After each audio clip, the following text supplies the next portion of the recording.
ಇನ್ನೇನು ಕಡು ಬೇಸಿಗೆಯ ದಿನಗಳು ದೂರ ಇಲ್ಲ. ಕುಡಿಯೋ ನೀರಿನ ಆತಂಕ ಉಡುಪಿಯನ್ನು ಕೂಡ ಬಿಟ್ಟಿಲ್ಲ. ಆದ್ರೆ ಇಲ್ಲಿ ಜೀವಜಲವೇ ವಿಷವಾಗ್ತಾ ಇದೆ. ಮಲೆನಾಡಿನಲ್ಲಿ ಕೃತಕ ನೀರಿನ ಅಭಾವ ಸೃಷ್ಟಿಯಾಗ್ತಾ ಇದೆ. ಕಡಲೂರಿನಲ್ಲಿ ಇದೆಲ್ಲದರ ಮಧ್ಯೆ ಸಮೃದ್ಧವಾಗಿ ಹರಿತಾ ಇದ್ದಂತಹ ಇಂದ್ರಾಣಿ ನದಿ ಕಳೆದ 2 ದಶಕಗಳಲ್ಲಿ ಕೊಳಕು ಕಾಲುವೆಯಾಗ್ಬಿಟ್ಟಿದೆ. ಆ ಬಗ್ಗೆ ಕಂಪ್ಲೀಟ್ ರಿಪೋರ್ಟ್ ಇದೆ.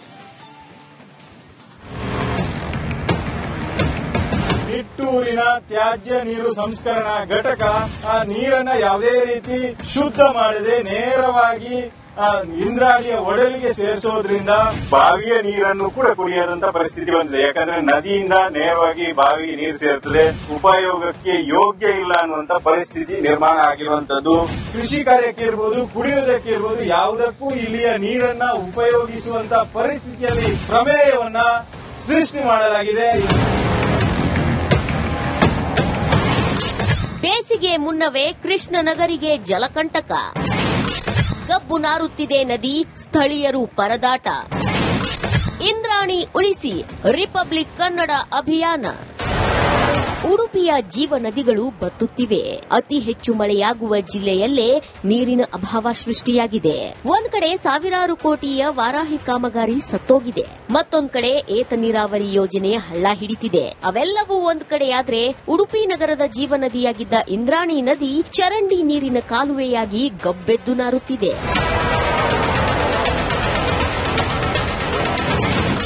ಉಡುಪಿಯ ಜೀವ ನದಿಗೆ ವಿಷಪ್ರಾಶನ.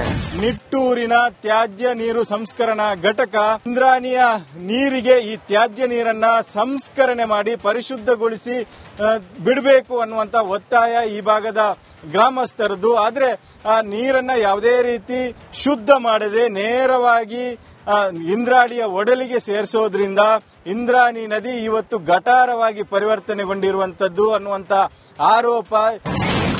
ತ್ಯಾಜ್ಯ ನೀರಿನಿಂದ ಇಂದ್ರಾಣಿ ನದಿ ಮಲಿನ. ನಿಟ್ಟೂರು ತ್ಯಾಜ್ಯ ನೀರು ಸಂಸ್ಕರಣಾ ಘಟಕದ ನೀರು ಸಂಸ್ಕರಣೆ ಆಗದೆ ನೇರ ನದಿಗೆ ಸೇರ್ತಿದೆ. ಸದ್ಯ ಇಂದ್ರಾಣಿ ನದಿ ನೀರು ಕುಡಿಯೋದಕ್ಕೆ, ಕೃಷಿಗೆ ಉಪಯೋಗಿಸುವುದಕ್ಕೆ ಬಿಡಿ, ಮುಟ್ಟೋದಕ್ಕೂ ಯೋಗ್ಯವಿಲ್ಲದ ನೀರಾಗಿ ಪರಿವರ್ತನೆಗೊಂಡಿದೆ. ಜನರಿಗೆ ಕುಡಿಯುವ ನೀರನ್ನ ಮತ್ತು ಕೃಷಿಗೆ ಬೇಕಾದ ನೀರನ್ನ ಒದಗಿಸುವಂತ ನದಿಯಾಗಿತ್ತು. ಆದ್ರೆ ಸದ್ಯ ಕೊಳಚೆ ನೀರು, ತ್ಯಾಜ್ಯ ನೀರು ಏನಿದೆ ಅದು ಹರಿಯುವಂತ ಒಂದು ನದಿಯಾಗಿ ಪರಿವರ್ತನೆ ಆಗಿದೆ. ಜನ ಇವತ್ತು ಅದನ್ನ ಮುಟ್ಟಿ ಕೂಡ ನೋಡೋದಿಲ್ಲ ಅನ್ನುವಂತ ಪರಿಸ್ಥಿತಿಯಲ್ಲಿ ಈ ನದಿ ಹರಿತಾ ಇರುವಂತದ್ದು. ಕಲ್ಮಾಡಿ ಇರಬಹುದು ಅಥವಾ ಕೊಡವೂರು, ಮಲ್ಪೆ ವಾರ್ಡ್ಗಳಲ್ಲಿ ಸಾಕಷ್ಟು ಮನೆಗಳು ಬಾವಿಯ ನೀರನ್ನು ಕೂಡ ಕುಡಿಯದಂತ ಪರಿಸ್ಥಿತಿ ಬಂದಿದೆ. ಯಾಕಂದ್ರೆ ನದಿಯಿಂದ ನೇರವಾಗಿ ಬಾವಿಗೆ ನೀರು ಸೇರ್ತದೆ. ಆ ಬಾವಿಯ ನೀರು ಕೂಡ ಒಂದು ರೀತಿಯಾಗಿ ವಾಸನೆಯಿಂದ ಕೂಡಿರುವಂತದ್ದು ಮತ್ತು ಯಾವುದೇ ರೀತಿಯಾಗಿ ಉಪಯೋಗಕ್ಕೆ ಯೋಗ್ಯ ಇಲ್ಲ ಅನ್ನುವಂತ ಪರಿಸ್ಥಿತಿ ನಿರ್ಮಾಣ ಆಗಿರುವಂತದ್ದು. ಇಂದ್ರಾಣಿ ನದಿ ಮಲಿನದಿಂದ ಜನರಿಗೆ ಸಂಕಷ್ಟ ಎದುರಾಗಿದೆ. ಕೊಡವೂರು ಪರಿಸರದ ಎಲ್ಲಾ ಬಾವಿಗಳ ನೀರು ಕಲುಷಿತವಾಗಿದ್ದು ಜನ ಪರದಾಡ್ತಿದ್ದಾರೆ. ಕೊಡವೂರು, ನಿಟ್ಟೂರು, ಕಲ್ಮಾಡಿ, ಮಲ್ಪೆ ವಾರ್ಡ್ನ ಹಲವು ಬಾವಿಗಳ ನೀರಿಗೆ ಹಾನಿಯಾಗ್ತಿದೆ. ಬೇಸಿಗೆ ಬಂದ್ರೆ ಸಾಕು ಉಡುಪಿಯಲ್ಲಿ ಕುಡಿಯುವ ನೀರಿನ ಸಮಸ್ಯೆಯಾಗ್ತಿದೆ. ಹೀಗಾಗಿ ಶುದ್ದೀಕರಣ ಘಟಕದ ಸಮರ್ಪಕ ನಿರ್ವಹಣೆಗೆ ಒತ್ತಾಯಿಸಲಾಗಿದೆ. ಹೀಗಾಗಿ ಶುದ್ದೀಕರಿಸಿದ ನೀರನ್ನ ನೇರ ಸಮುದ್ರಕ್ಕೆ ಬಿಡಲು ಸ್ಥಳೀಯರು ಆಗ್ರಹಿಸಿದ್ದಾರೆ. ಒಂದು ಕಾಲದಲ್ಲಿ ಮೀನು ಹಿಡಿದು ಈಜಿ ಸಂಭ್ರಮಿಸ್ತಾ ಇದ್ದ ಸ್ಥಳ ಇದೀಗ ಗಬ್ಬೆದ್ದು ನಾರುತ್ತಿದೆ. ಹೀಗಾಗಿ ನಗರದ ಜಲಮೂಲಗಳನ್ನ ಸರಿಪಡಿಸಲು ದಶಕಗಳಿಂದ ಹೋರಾಟ ನಡೆಸಲಾಗುತ್ತಿದೆ. ಪರಿಶುದ್ಧವಾದ ನೀರು ಹರಿದು ಬರ್ತದೆ. ಇಲ್ಲಿಂದ ಮುಂದೆ ಉಡುಪಿ ನಗರವಾಗಿ ಮಲ್ಪೆಯನ್ನ ಸೇರ್ತದೆ. ಈ ನದಿಯಿಂದ ಈಗ ಜನ ಯಾವುದೇ ಒಂದು ಕೃಷಿ ಕಾರ್ಯಕ್ಕಿರ್ಬೋದು, ಕುಡಿಯೋದಕ್ಕಿರ್ಬೋದು, ಯಾವುದಕ್ಕೂ ಇಲ್ಲಿಯ ನೀರನ್ನ ಉಪಯೋಗಿಸುವಂತ ಪರಿಸ್ಥಿತಿಯಲ್ಲಿ ಇಲ್ಲ ಅನ್ನುವಂತ ಒಂದು ಪ್ರಮೇಯವನ್ನ ಸೃಷ್ಟಿ ಮಾಡಲಾಗಿದೆ. ನಗರದ ಜನರ ಜೀವದ ಜೊತೆ ಆಟವಾಡೋದನ್ನ ನಿಲ್ಲಿಸಿ ಸ್ಥಳೀಯರು ಬದುಕು ಕಟ್ಟಿಕೊಳ್ಳಲು ದಾರಿ ಮಾಡಿಕೊಡಬೇಕಾಗಿದೆ. ಸರ್ಕಾರ, ಜಿಲ್ಲಾಡಳಿತ ಹಾಗೂ ನಗರಸಭೆ ಇನ್ನಾದರೂ ಕಣ್ತೆರೆದು ಕೆಲಸ ಮಾಡುತ್ತಾ ಕಾದು ನೋಡಬೇಕಿದೆ. ಹರೀಶ್ ಪಾಲೆಚಾರ್, ರಿಪಬ್ಲಿಕ್ ಕನ್ನಡ, ಉಡುಪಿ. ಇನ್ನೇನು ಕಡು ಬೇಸಿಗೆಯ ದಿನಗಳು ದೂರ ಇಲ್ಲ. ಕುಡಿಯೋ ನೀರಿನ ಆತಂಕ ಉಡುಪಿಯನ್ನು ಕೂಡ ಬಿಟ್ಟಿಲ್ಲ. ಆದ್ರೆ ಇಲ್ಲಿ ಜೀವಜಲವೇ ವಿಷವಾಗ್ತಾ ಇದೆ. ಮಲೆನಾಡಿನಲ್ಲಿ ಕೃತಕ ನೀರಿನ ಅಭಾವ ಸೃಷ್ಟಿಯಾಗ್ತಾ ಇದೆ. ಕಡಲೂರಿನಲ್ಲಿ ಇದೆಲ್ಲದರ ಮಧ್ಯೆ ಸಮೃದ್ಧವಾಗಿ ಹರಿತಾ ಇದ್ದಂತಹ ಇಂದ್ರಾಣಿ ನದಿ ಕಳೆದ 2 ದಶಕಗಳಲ್ಲಿ ಕೊಳಕು ಕಾಲುವೆಯಾಗ್ಬಿಟ್ಟಿದೆ. ಆ ಬಗ್ಗೆ ಕಂಪ್ಲೀಟ್ ರಿಪೋರ್ಟ್ ಇದೆ. ನಿಟ್ಟೂರಿನ ತ್ಯಾಜ್ಯ ನೀರು ಸಂಸ್ಕರಣಾ ಘಟಕ ಆ ನೀರನ್ನ ಯಾವುದೇ ರೀತಿ ಶುದ್ಧ ಮಾಡದೆ ನೇರವಾಗಿ ಇಂದ್ರಾಣಿಯ ಒಡಲಿಗೆ ಸೇರಿಸೋದ್ರಿಂದ ಬಾವಿಯ ನೀರನ್ನು ಕೂಡ ಕುಡಿಯದಂತ ಪರಿಸ್ಥಿತಿ ಬಂದಿದೆ. ಯಾಕಂದ್ರೆ ನದಿಯಿಂದ ನೇರವಾಗಿ ಬಾವಿಗೆ ನೀರು ಸೇರುತ್ತದೆ, ಉಪಯೋಗಕ್ಕೆ ಯೋಗ್ಯ ಇಲ್ಲ ಅನ್ನುವಂತ ಪರಿಸ್ಥಿತಿ ನಿರ್ಮಾಣ ಆಗಿರುವಂತದ್ದು. ಕೃಷಿ ಕಾರ್ಯಕ್ಕೆ ಇರ್ಬೋದು, ಕುಡಿಯೋದಕ್ಕೆ ಇರ್ಬೋದು, ಯಾವುದಕ್ಕೂ ಇಲ್ಲಿಯ ನೀರನ್ನ ಉಪಯೋಗಿಸುವಂತ ಪರಿಸ್ಥಿತಿಯಲ್ಲಿ ಪ್ರಮೇಯವನ್ನ ಸೃಷ್ಟಿ ಮಾಡಲಾಗಿದೆ. ಬೇಸಿಗೆ ಮುನ್ನವೇ ಕೃಷ್ಣನಗರಿಗೆ ಜಲಕಂಟಕ, ಗಬ್ಬು ನಾರುತ್ತಿದೆ ನದಿ, ಸ್ಥಳೀಯರು ಪರದಾಟ. ಇಂದ್ರಾಣಿ ಉಳಿಸಿ ರಿಪಬ್ಲಿಕ್ ಕನ್ನಡ ಅಭಿಯಾನ. ಉಡುಪಿಯ ಜೀವ ನದಿಗಳು ಬತ್ತುತ್ತಿವೆ. ಅತಿ ಹೆಚ್ಚು ಮಳೆಯಾಗುವ ಜಿಲ್ಲೆಯಲ್ಲೇ ನೀರಿನ ಅಭಾವ ಸೃಷ್ಟಿಯಾಗಿದೆ.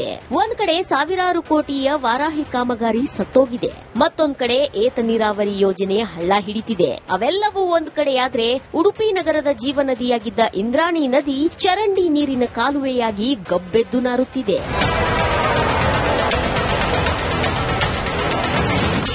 ಉಡುಪಿಯ ಜೀವ ನದಿಗೆ ವಿಷಪ್ರಾಶನ.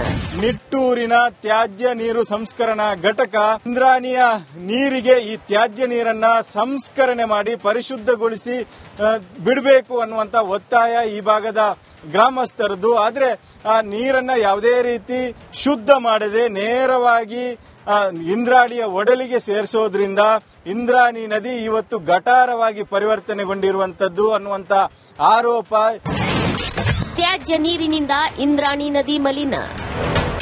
ನಿಟ್ಟೂರು ತ್ಯಾಜ್ಯ ನೀರು ಸಂಸ್ಕರಣಾ ಘಟಕದ ನೀರು ಸಂಸ್ಕರಣೆ ಆಗದೆ ನೇರ ನದಿಗೆ ಸೇರ್ತಿದೆ. ಸದ್ಯ ಇಂದ್ರಾಣಿ ನದಿ ನೀರು ಕುಡಿಯೋದಕ್ಕೆ, ಕೃಷಿಗೆ ಉಪಯೋಗಿಸುವುದಕ್ಕೆ ಬಿಡಿ, ಮುಟ್ಟೋದಕ್ಕೂ ಯೋಗ್ಯವಿಲ್ಲದ ನೀರಾಗಿ ಪರಿವರ್ತನೆಗೊಂಡಿದೆ.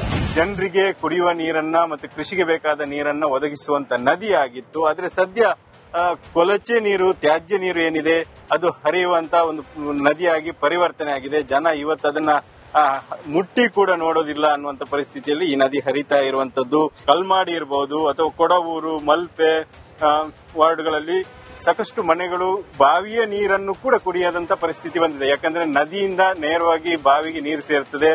ಆ ಬಾವಿಯ ನೀರು ಕೂಡ ಒಂದು ರೀತಿಯಾಗಿ ವಾಸನೆಯಿಂದ ಕೂಡಿರುವಂತದ್ದು ಮತ್ತು ಯಾವುದೇ ರೀತಿಯಾಗಿ ಉಪಯೋಗಕ್ಕೆ ಯೋಗ್ಯ ಇಲ್ಲ ಅನ್ನುವಂತ ಪರಿಸ್ಥಿತಿ ನಿರ್ಮಾಣ ಆಗಿರುವಂತದ್ದು. ಇಂದ್ರಾಣಿ ನದಿ ಮಲಿನದಿಂದ ಜನರಿಗೆ ಸಂಕಷ್ಟ ಎದುರಾಗಿದೆ. ಕೊಡವೂರು ಪರಿಸರದ ಎಲ್ಲಾ ಬಾವಿಗಳ ನೀರು ಕಲುಷಿತವಾಗಿದ್ದು ಜನ ಪರದಾಡುತ್ತಿದ್ದಾರೆ. ಕೊಡವೂರು, ನಿಟ್ಟೂರು, ಕಲ್ಮಾಡಿ, ಮಲ್ಪೆ ವಾರ್ಡ್ನ ಹಲವು ಬಾವಿಗಳ ನೀರಿಗೆ ಹಾನಿಯಾಗ್ತಿದೆ. ಬೇಸಿಗೆ ಬಂದ್ರೆ ಸಾಕು ಉಡುಪಿಯಲ್ಲಿ ಕುಡಿಯುವ ನೀರಿನ ಸಮಸ್ಯೆಯಾಗ್ತಿದೆ. ಹೀಗಾಗಿ ಶುದ್ದೀಕರಣ ಘಟಕದ ಸಮರ್ಪಕ ನಿರ್ವಹಣೆಗೆ ಒತ್ತಾಯಿಸಲಾಗಿದೆ. ಹೀಗಾಗಿ ಶುದ್ದೀಕರಿಸಿದ ನೀರನ್ನ ನೇರ ಸಮುದ್ರಕ್ಕೆ ಬಿಡಲು ಸ್ಥಳೀಯರು ಆಗ್ರಹಿಸಿದ್ದಾರೆ. ಒಂದು ಕಾಲದಲ್ಲಿ ಮೀನು ಹಿಡಿದು ಈಜಿ ಸಂಭ್ರಮಿಸ್ತಾ ಇದ್ದ ಸ್ಥಳ ಇದೀಗ ಗಬ್ಬೆದ್ದು ನಾರುತ್ತಿದೆ. ಹೀಗಾಗಿ ನಗರದ ಜಲಮೂಲಗಳನ್ನು ಸರಿಪಡಿಸಲು ದಶಕಗಳಿಂದ ಹೋರಾಟ ನಡೆಸಲಾಗುತ್ತಿದೆ. ಪರಿಶುದ್ಧವಾದ ನೀರು ಹರಿದು ಬರುತ್ತದೆ. ಇಲ್ಲಿಂದ ಮುಂದೆ ಉಡುಪಿ ನಗರವಾಗಿ ಮಲ್ಪೆಯನ್ನ ಸೇರುತ್ತದೆ. ಈ ನದಿಯಿಂದ ಈಗ ಜನ ಯಾವುದೇ ಒಂದು ಕೃಷಿ ಕಾರ್ಯಕ್ಕಿರ್ಬೋದು, ಕುಡಿಯೋದಕ್ಕಿರ್ಬೋದು, ಯಾವುದಕ್ಕೂ ಇಲ್ಲಿಯ ನೀರನ್ನ ಉಪಯೋಗಿಸುವಂತ ಪರಿಸ್ಥಿತಿಯಲ್ಲಿ ಇಲ್ಲ ಅನ್ನುವಂತ ಒಂದು ಪ್ರಮೇಯವನ್ನ ಸೃಷ್ಟಿ ಮಾಡಲಾಗಿದೆ. ನಗರದ ಜನರ ಜೀವದ ಜೊತೆ ಆಟವಾಡುವುದನ್ನ ನಿಲ್ಲಿಸಿ ಸ್ಥಳೀಯರು ಬದುಕು ಕಟ್ಟಿಕೊಳ್ಳಲು ದಾರಿ ಮಾಡಿಕೊಡಬೇಕಾಗಿದೆ. ಸರ್ಕಾರ, ಜಿಲ್ಲಾಡಳಿತ ಹಾಗೂ ನಗರಸಭೆ ಇನ್ನಾದರೂ ಕಣ್ತೆರೆದು ಕೆಲಸ ಮಾಡುತ್ತಾ ಕಾದು ನೋಡಬೇಕಿದೆ. ಹರೀಶ್ ಪಾಲೆಚ್ಚ, ರಿಪಬ್ಲಿಕ್ ಕನ್ನಡ, ಉಡುಪಿ.